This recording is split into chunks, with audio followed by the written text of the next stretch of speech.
Morning students. आज हम लोग रेडॉक्स रिएक्शन के अंतर्गत ऑक्सीडाइजिंग एंड रिड्यूसिंग एजेंट के बारे में पढ़ेंगे। आज के वीडियो में हम लोग ये पढ़ेंगे कि ऑक्सीडाइजिंग और रिड्यूसिंग एजेंट क्या होते हैं, किसी केमिकल रिएक्शन में किस तरह से पकड़ेंगे कि कौन ऑक्सीडाइजिंग एजेंट के तरह व्यवहार करता है और कौन रिड्यूसिंग एजेंट के तरह, या फिर कोई कंपाउंड का बिहेवियर या ये ऑक्सीडाइजिंग एजेंट के तरह बिहेव करते हैं, रिड्यूसिंग एजेंट के तरह बिहेव करते हैं, या फिर ऑक्सीडाइजिंग और रिड्यूसिंग एजेंट दोनों के तरह बिहेव करते हैं। तो सबसे पहले देखते हैं कि ऑक्सीडाइजिंग एजेंट और रिड्यूसिंग एजेंट कहते किसको हैं। हम लोग प्रीवियस क्लास में ये पढ़े थे कि एक इलेक्ट्रॉनिक थ्योरी था और इलेक्ट्रॉनिक थ्योरी के अंतर्गत हमने ये कहा था कि लॉस ऑफ इलेक्ट्रॉन, इसको हम लोग नाम देते हैं ऑक्सीडेशन, और साथ साथ ये भी था कि गेन ऑफ इलेक्ट्रॉन, इसको हम लोग कहते थे क्या, रिडक्शन। ये सिद्धांत था हमारा इलेक्ट्रॉनिक थ्योरी के अनुसार। और दूसरा एक सिद्धांत था जिसको नाम देते थे ऑक्सीडेशन नंबर थ्योरी, और ये था ऑक्सीडेशन नंबर थ्योरी, ये था कि इंक्रीज इन ऑक्सीडेशन नंबर, इसको हम लोग नाम देते थे ऑक्सीडेशन। और दूसरा ये था कि डिक्रीज इन ऑक्सीडेशन नंबर, इसको हम लोग नाम देते थे क्या, रिडक्शन। जो इलेक्ट्रॉनिक थ्योरी था वो सारे रेडॉक्स रिएक्शन पर एप्लीकेबल नहीं होते थे, लेकिन जो ऑक्सीडेशन नंबर थ्योरी था ये सारे रेडॉक्स रिएक्शन पर हम लोग इसको एप्लीकेबल कर देते थे। अब ऑक्सीडाइजिंग एजेंट और रिड्यूसिंग एजेंट को हमने ये डिफाइन किया था कि ऑक्सीडाइजिंग एजेंट, और दूसरा टॉपिक हमारा था जिसको हमने नाम दिया था रिड्यूसिंग एजेंट। तो अब ये कहे थे कि ऑक्सीडाइजिंग एजेंट को जनरली ये कहते हैं कि जो ऑक्सीडेशन के लिए रेस्पॉन्सिबल हो, तो जो ऑक्सीडेशन के लिए रेस्पॉन्सिबल हो वो ऑक्सीडाइजिंग एजेंट, और जो रिडक्शन के लिए रेस्पॉन्सिबल हो वो रिड्यूसिंग एजेंट। तो ऑक्सीडाइजिंग एजेंट का पहला तो कैरेक्टर ये होगा कि ये कह सकते हो कि ये होगा रेस्पॉन्सिबल फॉर ऑक्सीडेशन, और ये हो जाएगा रिड्यूसिंग एजेंट हो जाएगा कि रेस्पॉन्सिबल फॉर रिडक्शन, ये हमारा होगा रिड्यूसिंग एजेंट। दूसरा ये होता है कि जो ऑक्सीडेशन के लिए उत्तरदायी हो, जैसे मान लीजिए अगर हम लोग इलेक्ट्रॉनिक थ्योरी पर चले तो ऑक्सीडेशन के लिए उत्तरदायी कौन होगा, जो इलेक्ट्रॉन क्या करेगा, प्रोवाइड करे। गेन, लॉस ऑफ इलेक्ट्रॉन कहते हैं किसको, ऑक्सीडेशन को, और गेन ऑफ इलेक्ट्रॉन कहते हैं किसको, ये कहेंगे किसको, रिडक्शन को। तो जो ऑक्सीडेशन के लिए उत्तरदायी हो, तो जो ऑक्सीडेशन के लिए उत्तरदायी है उसका हमेशा क्या हो जाएगा, रिडक्शन होगा, और जो रिडक्शन के लिए उत्तरदायी हो उसका हमेशा क्या हो जाएगा, ऑक्सीडेशन होगा। तो ऑक्सीडाइजिंग एजेंट हमेशा क्या होगा, रिड्यूस्ड होगा, और रिड्यूसिंग एजेंट हमेशा क्या होगा, ऑक्सीडाइज होगा। तो ये कह सकते हैं कि इट इज ऑलवेज रिड्यूस्ड, और इसको ये कह सकते हो कि इट इज ऑलवेज ऑक्सीडाइज्ड, ये क्या होगा, हमेशा ऑक्सीडाइज्ड होगा, और ये हमेशा क्या होगा, ऑक्सीडाइजिंग एजेंट रिड्यूस्ड होगा। तो जिसका रिडक्शन होता है, रिडक्शन कहते हैं किसको, गेन ऑफ इलेक्ट्रॉन को, तो ऑक्सीडाइजिंग एजेंट क्या करेगा, इट ऑलवेज गेन इलेक्ट्रॉन, ये इट ऑलवेज गेन इलेक्ट्रॉन, और ये क्या हो जाएगा, रिड्यूसिंग एजेंट हो जाएगा, इट ऑलवेज लॉस इलेक्ट्रॉन। और अगर ऑक्सीडेशन नंबर थ्योरी पर चलते हो तो रिडक्शन किसका होता है, रिडक्शन क्या होगा, डिक्रीज इन ऑक्सीडेशन नंबर। तो ये कह सकते हैं कि its oxidation number always decreases, और ये हो जाएगा, ये कहोगे कि इट्स ऑक्सीडेशन नंबर, ये क्या होगा, ऑलवेज इंक्रीजेस। ये हो जाएंगे ऑक्सीडाइजिंग एजेंट और रिड्यूसिंग एजेंट के कैरेक्टर। अब यह है, इनमें से आप कहीं से पकड़ सकते हैं कि किसका बिहेवियर ऑक्सीडाइजिंग एजेंट और किसका रिड्यूसिंग एजेंट। एक तो ये होगा कि oxidising agent responsible for oxidation और रिड्यूसिंग एजेंट क्या होगा, रिस्पॉन्सिबल फॉर रिडक्शन। दूसरा ये होगा कि ऑक्सीडाइजिंग एजेंट का हमेशा रिडक्शन होता है और रिड्यूसिंग एजेंट का हमेशा ऑक्सीडेशन। तो अगर किसी केमिकल रिएक्शन में हम ये पकड़ लें कि किसका ऑक्सीडेशन होता है और किसका रिडक्शन, तो जिसका ऑक्सीडेशन होगा वो रिड्यूसिंग एजेंट, जिसका रिडक्शन होगा वो ऑक्सीडाइजिंग एजेंट। अगर इलेक्ट्रॉनिक थ्योरी का सहायता लेते हो तो ऑक्सीडाइजिंग एजेंट हमेशा इलेक्ट्रॉन का गेन करेगा, जबकि रिड्यूसिंग एजेंट क्या होगा, हमेशा इलेक्ट्रॉन का लॉस करेगा। और अगर मान लीजिए ऑक्सीडेशन नंबर थ्योरी का यूज करते हैं तो ऑक्सीडेशन नंबर हमेशा में क्या होगा, ऑक्सीडाइजिंग एजेंट का घटेगा, जबकि रिड्यूसिंग एजेंट का ऑलवेज ऑक्सीडेशन नंबर क्या होगा, ये बढ़ेगा। अब किसी भी केमिकल रिएक्शन में हम ये पकड़ेंगे कि कौन ऑक्सीडाइजिंग एजेंट के तरह बिहेव करता है और कौन रिड्यूसिंग एजेंट के तरह। प्रीवियस के लेक्चर में हमने ये देखा था कि किसी भी कंपाउंड में एलिमेंट का ऑक्सीडेशन नंबर किस तरह से निकालते हैं। तो सबसे पहले किसी केमिकल रिएक्शन में जितने भी कंपाउंड है उसमें उपस्थित सारे एलिमेंट का ऑक्सीडेशन नंबर निकाल लें। जिसका ऑक्सीडेशन नंबर बढ़ेगा उसका ऑक्सीडेशन, और जिसका ऑक्सीडेशन नंबर घटेगा उसका रिडक्शन, और जिसका ऑक्सीडेशन होगा वो रिड्यूसिंग एजेंट, और जिसका रिडक्शन होगा वो हमारा क्या कहलाएगा, ये ऑक्सीडाइजिंग एजेंट कहलाएगा। तो अब कुछ एग्जाम्पल के सहायता से देखते हैं कि केमिकल रिएक्शन में हम किस तरह से पकड़ेंगे कि कौन हमारा रिड्यूसिंग एजेंट होता है और कौन ऑक्सीडाइजिंग एजेंट। तो पहले इसको नोट कर लीजिए।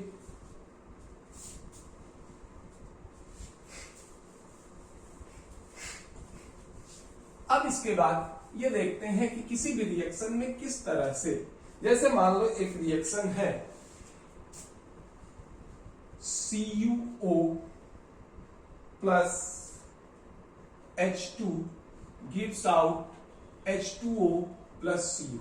ये कोई रेडॉक्स रिएक्शन है। अगर मान लीजिए इसमें ये कहे कि बताइए कौन ऑक्सीडाइजिंग एजेंट के तरह बिहेव करता है और कौन रिड्यूसिंग एजेंट के तरह। देखो ऑक्सीजन का ऑक्सीडेशन नंबर होता है -2, टोटल का योग 0 होता है, तो कॉपर हो गया क्या +2। Hydrogen diatomic element 0, hydrogen +1 oxygen -2, copper element है ये हो गया 0। इस तरह से सारे एलिमेंट का ऑक्सीडेशन नंबर हम निकाल देते हैं। अब देखते हैं कि किसका ऑक्सीडेशन नंबर बढ़ा और किसका घटा। देखिए हाइड्रोजन का ऑक्सीडेशन नंबर 0 से बढ़कर +1 हो गया, तो यहाँ हाइड्रोजन का क्या हो गया, ऑक्सीडेशन, और कॉपर का ऑक्सीडेशन नंबर जो होगा ये +2 से घट के CuO का क्या हो जाएगा, ये हो जाएगा रिडक्शन। और इस तरह से अब यहाँ अगर मान लीजिए हम लोग ये देखें कि कौन हमारा ऑक्सीडाइजिंग एजेंट होगा और कौन हमारा रिड्यूसिंग एजेंट होगा, तो इसको भी आसानी से देख लो। हमने ये कहा था कि ऑक्सीडाइजिंग एजेंट का हमेशा रिडक्शन होगा। रिडक्शन हो रहा है किसका, ये हो रहा है क्यूप्रिक ऑक्साइड का, तो CuO हमारा हो गया ऑक्सीडाइजिंग एजेंट, और रिड्यूसिंग एजेंट का हमेशा ऑक्सीडेशन होता है, तो हाइड्रोजन हो जाएगा हमारा क्या, ये रिड्यूसिंग एजेंट। तो ये तरीका होता है किसी रिडॉक्स रिएक्शन में ऑक्सीडाइजिंग एजेंट और रिड्यूसिंग एजेंट को जो होगा ये हम लोग ट्रेस करते हैं। दूसरा एक और जो होगा ये एग्जाम्पल देखते हैं।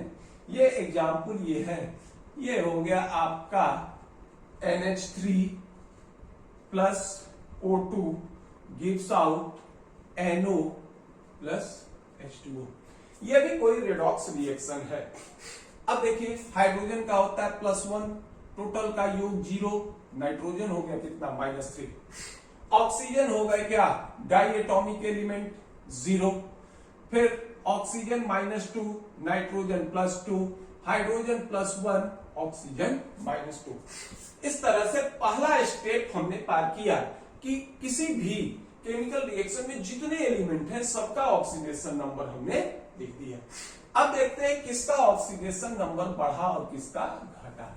ये देखिए नाइट्रोजन का ऑक्सीडेशन नंबर -3 से बढ़कर +2 हो गया, तो इसका क्या हो जाएगा, इंक्रीज इन ऑक्सीडेशन नंबर, ये हो गया ऑक्सीडेशन, और ऑक्सीजन जो होगा ये 0 से घटकर -2 हो गया, तो ये हो जाएंगे हमारे क्या, रिडक्शन। तो जिसका ऑक्सीडेशन होता है वो रिड्यूसिंग एजेंट। तो इस तरह से यहां ये हो जाएगा आपका रिड्यूसिंग एजेंट, ये हो जाएंगे NH3। और अगर हम लोग ये देखें कि ऑक्सीडाइजिंग एजेंट, तो यहां ऑक्सीडाइजिंग एजेंट क्या हो जाएगा हमारा ऑक्सीजन। तो इस तरह से किसी रेडॉक्स रिएक्शन में हम आसानी से ये बता सकते हैं कि कौन ऑक्सीडाइजिंग एजेंट होता है और कौन हमारा रिड्यूसिंग एजेंट होता है। एक और एग्जांपल देख लेते हैं, पहले इसको नोट डाउन कर लीजिए। इसके बाद ये देखेंगे कि किसी भी कंपाउंड को हम लोग किस तरह से पकड़ेंगे कि इसका बिहेवियर ऑक्सीडाइजिंग एजेंट की तरह है या फिर रिड्यूसिंग एजेंट की तरह। जैसे मान लो एक रिएक्शन ये लेते हैं, मान लीजिए ये हो गया Fe2O3 प्लस कार्बन मोनोऑक्साइड, ये हो जाएगा Fe प्लस CO2। देखिए ऑक्सीजन -2, आयरन +3, टोटल का योग देखना 0, ऑक्सीजन का तो -3 होता है, ये हो गया -6, ये हो जाएगा +3, तो +6 -6 0, oxygen -2, carbon +2, iron atomic element है 0, ऑक्सीजन -2, कार्बन +4। देखिए सारे के ऑक्सीडेशन नंबर का काउंट कर लीजिए कंपाउंड में, टोटल का योग 0 के बराबर हो जाएगा। अब देखो Fe, ये क्या हो गया +3 से घटकर 0 हो गया, तो इसका हो जाएगा क्या रिडक्शन। और कार्बन देखो +2 से बढ़कर +4 हो गया, तो ये हो जाएगा हमारा क्या ऑक्सीडेशन। तो इस रिएक्शन में फेरिक ऑक्साइड का क्या होता है रिडक्शन और कार्बन मोनोऑक्साइड का क्या होता है ऑक्सीडेशन। तो फेरिक ऑक्साइड हमारा क्या हो जाएगा, ये हो जाएगा ऑक्सीडाइजिंग एजेंट, ये हो जाएगा आपका Fe2O3। और रिड्यूसिंग एजेंट, और रिड्यूसिंग एजेंट ये देखेंगे ये हो जाएगा कार्बन मोनोऑक्साइड। तो इस तरह से हम लोग किसी भी रेडॉक्स रिएक्शन में आसानी से ये बता सकते हैं कि कौन हमारा ऑक्सीडाइजिंग एजेंट होता है और कौन रिड्यूसिंग एजेंट। अब ये देखते हैं कि पार्टिकुलर किसी कंपाउंड में हम किस तरह से जो होगा ये पकड़ेंगे कि कौन हमारा कि वो कंपाउंड ऑक्सीडाइजिंग एजेंट के तरह बिहेव करता है या रिड्यूसिंग एजेंट के तरह। जैसे मान लो एक तो ये होता है कि एलिमेंट जो होंगे इनके एटॉमिक नंबर को देखकर हम ये आसानी से बता सकते हैं कि इनके ऑक्सीडेशन नंबर का रेंज क्या होगा। जैसे मान लीजिए एग्जाम्पल के लिए हमने लिया सल्फर, एटॉमिक नंबर होता है 16, इसका कॉन्फ़िगरेशन हो जाएगा कितना 286। अब देखिए ये हम जानते हैं कि प्रत्येक एलिमेंट की एक टेंडेंसी होती है कि आउटर सेल्स में ऑक्टेट या 8 इलेक्ट्रॉन प्राप्त करें। अब ये सल्फर दो तरह से 8 इलेक्ट्रॉन प्राप्त कर सकता है। एक तो ये होगा कि ये 2 इलेक्ट्रॉन का गेन करे या फिर 6 इलेक्ट्रॉन का लॉस करे। तो अगर 2 इलेक्ट्रॉन का गेन करता है तो इसका ऑक्सीडेशन नंबर होगा -2 और 6 इलेक्ट्रॉन का लॉस करता है तो ऑक्सीडेशन नंबर होगा क्या +6। अगर 2 का गेन करता है तो भी ऑक्टेट पूरा और 6 का लॉस करता है तो भी जो होगा ऑक्टेट पूरा। तो सल्फर जो होगा इसके ऑक्सीडेशन नंबर का रेंज ये हो जाएगा -2 to +6। ये कह सकते हो कि रेंज ऑफ ऑक्सीडेशन नंबर, इसका रेंज ये होगा। यानी ये -2 से भी जो होगा कंपाउंड का फॉर्मेशन कर सकता है और +6 के बीच कोई। अब देखो ये कहे थे कि ऑक्सीडाइजिंग एजेंट का होता था रिडक्शन कहते हैं क्या डिक्रीज इन ऑक्सीडेशन नंबर। तो अब देखिए डिक्रीज इन ऑक्सीडेशन नंबर, तो ऑक्सीडाइजिंग एजेंट जो होगा इसका ऑक्सीडेशन नंबर क्या होगा ये घटेगा। तो अब मान लीजिए अगर सल्फर का कोई कंपाउंड +6 अवस्था में है तो यहां से इसका ऑक्सीडेशन नंबर तो +6 से बढ़ेगा नहीं, जब होगा +6 से जो होगा ये क्या होगा ये घटेगा। तो देखो ये जो +6 है ये इसका क्या होगा, इसका हो जाएगा मैक्सिमम ऑक्सीडेशन नंबर। और कोई भी एलिमेंट अगर अपने मैक्सिमम ऑक्सीडेशन नंबर में है तो ये हमेशा बिहेव करेगा किस तरह से, ऑक्सीडाइजिंग एजेंट की तरह बिहेव करेगा। ठीक उसी तरह से ये हमारा +-2 जो होगा ये हो जाएगा हमारा क्या, मिनिमम ऑक्सीडेशन नंबर, यानी सल्फर का ऑक्सीडेशन नंबर -2 से कम नहीं होगा। तो -2 से कम नहीं होगा तो ये कभी भी जो होगा ये ऑक्सीडाइजिंग एजेंट की तरह बिहेव नहीं करेगा, ये हमेशा रिड्यूसिंग एजेंट की तरह बिहेव करेगा, क्योंकि इसका ऑक्सीडेशन नंबर -2 से हमेशा अधिक होगा।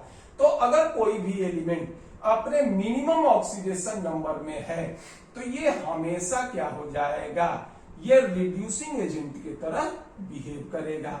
और इसके बीच भी ये कंपाउंड बना सकता है और इसको नाम दे सकते हो कि ये कह सकते हैं कि इंटरमीडिएट ऑक्सीडेशन नंबर। और अगर इंटरमीडिएट ऑक्सीडेशन नंबर में है तो ये ऑक्सीडाइजिंग और रिड्यूसिंग एजेंट दोनों के तरह बिहेव करेगा, ऑक्सीडाइजिंग एंड रिड्यूसिंग एजेंट दोनों के तरह बिहेव करेगा। अब इसका देखिए एक एग्जांपल देख रहे हैं, जैसे मान लीजिए एज फॉर एग्जांपल सल्फर के कंपाउंड H2S, सल्फर का oxidation number -2 minimum, always behave करेगा किस तरह, ये बिहेव करेगा रिड्यूसिंग एजेंट के तरह, ऑलवेज हमेशा जो होगा रिड्यूसिंग एजेंट के तरह। H2SO4 सल्फ्यूरिक एसिड, सल्फर +6, ये क्या हो जाएगा, ऑलवेज ऑक्सीडाइजिंग एजेंट, क्योंकि ये सल्फर का मैक्सिमम है। और अगर यही मान लो हम ले लेते हैं SO2, सल्फर हो गया +4, ये हो जाएगा reducing and oxidising agent both. और इस तरह से हम लोग एलिमेंट के ऑक्सीडेशन नंबर का रेंज निकालकर ये आसानी से बता सकते हैं कि कौन सा कंपाउंड सिर्फ ऑक्सीडाइजिंग एजेंट की तरह बिहेव करेगा, कौन सिर्फ रिड्यूसिंग एजेंट की तरह बिहेव करेगा और कौन ऑक्सीडाइजिंग और रिड्यूसिंग एजेंट दोनों की तरह बिहेव करेगा। तो इसकी सहायता से हम आसानी से बता सकते हैं। कुछ और एग्जाम्पल देख लेते हैं, पहले इसको नोट डाउन कर लीजिए। अब सल्फर के बाद हम लोग एक एग्जाम्पल ले रहे हैं क्लोरीन का। सबसे पहले जैसे मान लीजिए हमने लिया क्लोरीन, क्लोरीन Cl 17287। अब इसका अगर रेंज ऑफ ऑक्सीडेशन नंबर निकालिए, रेंज ऑफ ऑक्सीडेशन नंबर। अब देखो ये ऑक्टेट पूरा करेगा, दो तरीका हो सकता है, या तो एक गेन करे -1, या फिर 7 जो होगा ये लॉस करे, ये हो गया +7। तो इसके ऑक्सीडेशन नंबर का रेंज होगा -1 से +7। अगर ये -1 में जो भी होगा तो ऑलवेज क्या हो जाएगा, हमेशा हो जाएगा reducing agent. Example HCl chlorine -1, अगर +7 में है तो ये हमारा क्या हो जाएगा, ऑक्सीडाइजिंग एजेंट, ये हमेशा हो जाएगा आपका ऑक्सीडाइजिंग एजेंट। ये हो जाएगा देखो HClO4, ये हो जाएगा +7। और अगर इंटरमीडिएट में है, जैसे मान लीजिए HClO2, ये हो जाएगा कितना, ये हो जाएगा +3। तो ये हो जाएंगे +3 से ये घटकर -1 भी जा सकता है, और बढ़कर जो होगा ये +7 भी जा सकता है। तो ये हो जाएंगे आपके reducing and oxidising agent both.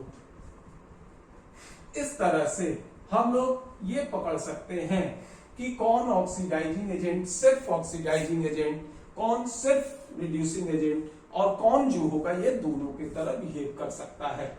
अब देखिए जैसे मान लो हमारा हो गया H2O2, हाइड्रोजन परऑक्साइड। देखिए ऑक्सीजन क्या हो गया -1। अब देखिए ऑक्सीजन जो है ये आ सकता है क्या, O2 बना सकता है, ऑक्सीडेशन नंबर 0। -1 से बढ़कर क्या हो गया 0। या फिर दूसरा ये हो सकता है H2O बना सकता है -2। इसका क्या हो गया, ये ऑक्सीडेशन, ये हो गया रिडक्शन। तो H2O का जब ऑक्सीडेशन होगा तो ये बिहेव करेगा रिड्यूसिंग एजेंट, और जब रिडक्शन होगा तो ये बिहेव करेगा ऑक्सीडाइजिंग एजेंट। तो अब ये हो जाएगा H2O हो जाएगा आपका reducing and oxidising agent both. ये हो गया -2 हो गया मिनिमम, इससे नीचे जो होगा ये नहीं जा सकते ऑक्सीजन, तो ये हो गए ऑलवेज क्या हो जाएगा रिड्यूसिंग एजेंट, और ये हो जाएगा आपका ऑलवेज ऑक्सीडाइजिंग एजेंट। और इस तरह से हम आसानी से किसी भी एलिमेंट के रेंज को देखकर ये बता सकते हैं कि किस ऑक्सीडेशन नंबर में कौन सिर्फ ऑक्सीडाइजिंग एजेंट के तरह, कौन सा एलिमेंट सिर्फ रिड्यूसिंग एजेंट के तरह, और कौन जो होंगे ऑक्सीडाइजिंग और रिड्यूसिंग एजेंट दोनों के तरह व्यवहार करते हैं। इतना इस टॉपिक में, या ये कहिए कि इस वीडियो में हम लोग इतना ही जो होगा ये देखेंगे, और आगे के वीडियो में अब इसके आगे के टॉपिक्स देखेंगे कि किस तरह से रेडॉक्स रिएक्शन को बैलेंस करते हैं। अगर आपको ये वीडियो पसंद आए तो इसे लाइक कीजिए, सब्सक्राइब कीजिए। धन्यवाद।